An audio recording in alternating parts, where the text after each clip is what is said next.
Ok julle, ek wil vandag gou 'n bietjie praat. Ons gaan aan met die saamprep. Maar vandag wil ek gou 'n bietjie praat oor Greyman. Nou vir die van julle wat nie bewus is wat 'n Greyman is nie en hoe dit werk nie, dit is maar jy moet insmelt by jou omgewing. En ek praat nou nie van kamouflering ensovoorts nie. Ek praat van jy moenie uitstaan in 'n hoe kan 'n mens sê in 'n klomp mense nie. Jy wil half saamsmelt dat jy nie gesien word nie. Nou ek wil julle nou half 'n staaltjie vertel. Ek was nou onlangs bietjie daar in een van die stede. En ek het nou maar aangetrek soos wat ek maar altyd aantrek. Nou ek bly op 'n plaas en jy weet jy het 'n sekere manier van aantrek. En ek moet vir julle sê, dit was vir my nogal half snaaks en skokkend oor hoe die mense jou aankyk en jy weet ek wil nie sê noodwendig snaaks is of wat ook al nie, maar ek het nogal die gevoel gekry dat die mense en ek sal ook nou nie sê hulle is bang vir jou nie, maar dit is half van jy weet daar was half 'n soort van 'n bekommernis, amper kan ek so sê, oor die manier hoe ek aangetrek het. En natuurlik hoe ek nou maar seker ook gelyk het. Jy weet ek is 'n ou wat 'n baard het. Hare is maar kort. Ek het 'n kamoufleer baadjie wat my warmste baadjie is, so ek trek hom maar aan. Ek meen andersins is 'n parka en ek meen 'n parka lyk nog erger dink ek persoonlik. Jy weet so dit was nogal snaaks vir my om te sien hoe die mense optree en hoe hulle jou aangluur en ek sal nie sê aangluur is dalk nie die regte woord nie, maar dit is maar half hulle het na jou gekyk en gedink, o, jissie, hierdie ou, hy lyk nie lekker nie. En daar's 'n paar mense wat dit eintlik vir my gesê het. En dis nogal snaaks want ek was my vrou was in die hospitaal, so ek was hospitaal toe en ek was jy weet mense by die spar of wat ook al wat nou elke keer hierdie snaakse goeie vir my gesê het wat nou interessant was. So dit is maar half die staaltjie waar ek wil begin en dit is waar ek dan nou wil praat oor die Greyman effek. Nou die hele idee van 'n Greyman is om in te smelt in jou omgewing sonder dat jy uitstaan. Die van julle wat nou al daar is seker almal van julle het nou al flieks gekyk ensovoorts en jy sien die storie waar dit nou die polisie is wat 'n ou wil vang of die FBI of wat ook al. En dan kan jy baie keer sien hulle is daar ingeskakel en hulle is reg om die ou nou te vang. En dan is een nou aangetrek soos 'n ou wat worsies verkoop, 'n ander een is 'n boemelaar en die ander een is dat met hulle oorgoedjies in hulle ore. En dis nou amper half daai effek. Jy weet jy wil half saamsmelt met jou omgewing. Nou hoekom ek nou die staaltjie ook vir julle vertel het, is ons moet jy moet bewus wees van jou omgewing. Jy moet bewus wees hoe mense jou sien en hoe jy lyk. Jy weet byvoorbeeld ek wat nou nie regtig hare het nie, ek is besig om bles te word, so ek hou maar my hare redelik kort. En daai persepsie het obviously deurgetrek in die feit dat ek 'n baard ook het ensovoorts. Maar ek kon nou my Greyman redelik baie verander deur net 'n missie te dra of dalk 'n hoed. Maar die enigste hoed wat ek nou saam gehad het was 'n breërand hoed, so ek dink dit sou dalk die effek nou nog erger gemaak het.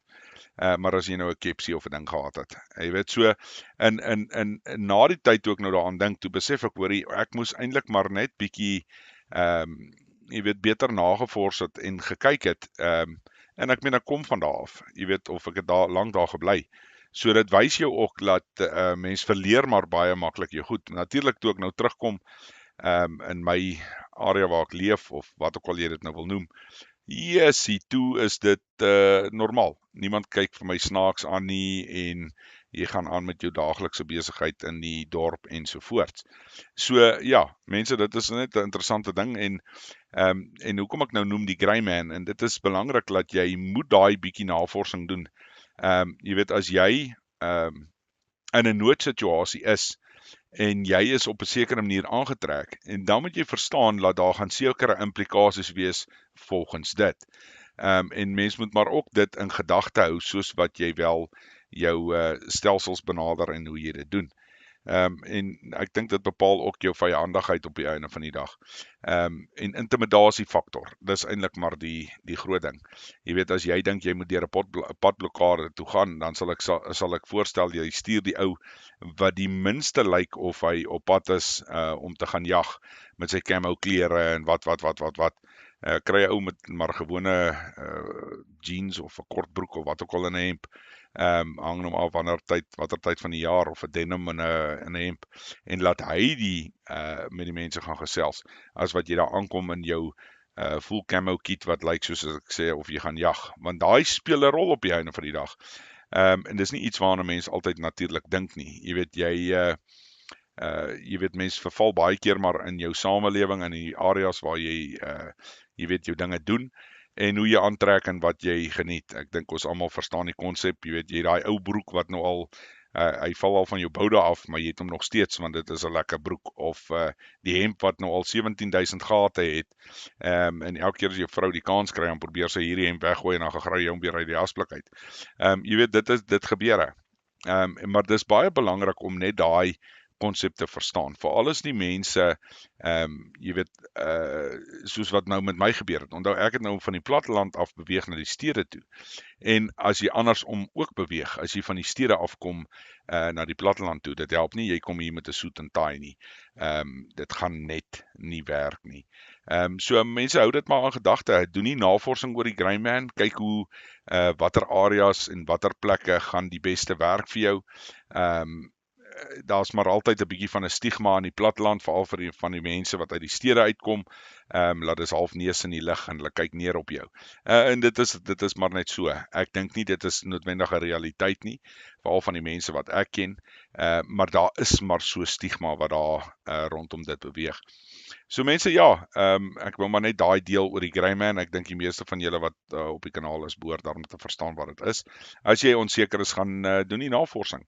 En kyk wat se klerasie werk vir watter areas en watter jy weet, wat jy wil oordra met jou klerasie. Want dit speel 'n rol. Dis maar soos jy weet, hoe jou liggaamshouding ook is. Dit alles bepaal op die einde van die dag die reaksie wat jy gaan kry volgens dit. En soos ek sê, jy weet, daar is maar 'n intimidasie faktor wat 'n rol speel, en daar's plek vir dit, maar nie noodwendig as jy met jou familie wil uitbeweeg uit 'n gevaarsone na 'n veiliger sone aan nie, dan help dit nou nie, jy kom maar aan en jy lyk of jy daai plek wil oorneem nie. Jy weet, jy gaan moeilikheid kry. Jy weet mense, ja, dis maar iets wat ek voorstel jy na kyk. Kyk na jou verskillende areas toe, veral die mense wat onttrek. Kyk maar wat gaan die beste manier wees om aan te trek, en jy weet, hoe om aan te trek. Jy weet, en ek wil nou nie voorskryf van mense nie, maar weer 'n keer, jy weet, stoep 'n eenvoudige voorbeeld. Dit help nou nie, jy het ek gaan nou goed sê, en ek gaan dit gaan seker nou nie reg wees nie, maar kom ons sê 'n Daniel Cartier watch wat R50.000 kos. En as jy hom aansit, dan skyn hy, dan lyk dit of die son opgekom het. Jy weet, want is nou een of ander goue watch. Dit gaan nie werk in die platteland nie. Dit kan ek jou nou 'n waarborg gee. Jy weet, die mense gaan klaar vir jou snaaks kyk. En net soos wat nou met my gebeur het, jy weet, waar ek in die stede ingaan en ek trek nou maar soos 'n boertjie aan. En daai hele konsep het oorgedra net so aan die mense ook. So dis belangrik om dit maar net te verstaan, en die grey man konsep heeltemal te verstaan in hoe dit werk. Veral vir die ouens wat jy weet, maar 'n bietjie observasie gaan doen en so voort. Okay mense, ek hoop dit help. Ons praat weer.